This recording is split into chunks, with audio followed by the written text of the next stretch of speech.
அண்ணா please நான் கொஞ்சம் தள்ளி உட்கார்ந்தா கம்பியில கை குத்திட்டு இருக்கேனா. டேய் இங்க எங்கடா இடம் இருக்கு தள்ளி உட்கார.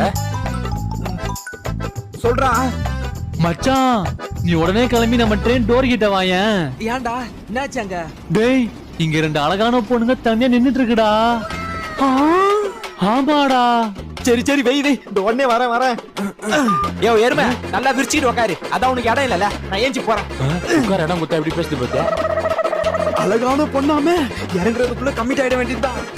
பொசி வேற எடுத்துட்டு வரல சார். இவனுதான் சார் டிக்கெட் எடுக்கல. நீங்க 2 பேர் மட்டும் தானா? இன்னொருத்தனும் உள்ள இருக்கான் சார். சொல்றா மச்சான் நீ உடனே கிளம்பி நம்ம ட்ரெயின் கிட்ட இருக்க டோராண்ட வாயேன். இங்க 2 அழகான பொண்ணுங்க தனியா இருக்குடா. பையா பையா என் சீட்டை பாத்துக்கோ. வா வா வா. அவனும் வந்துட்டு இருக்கான் சார். அழகா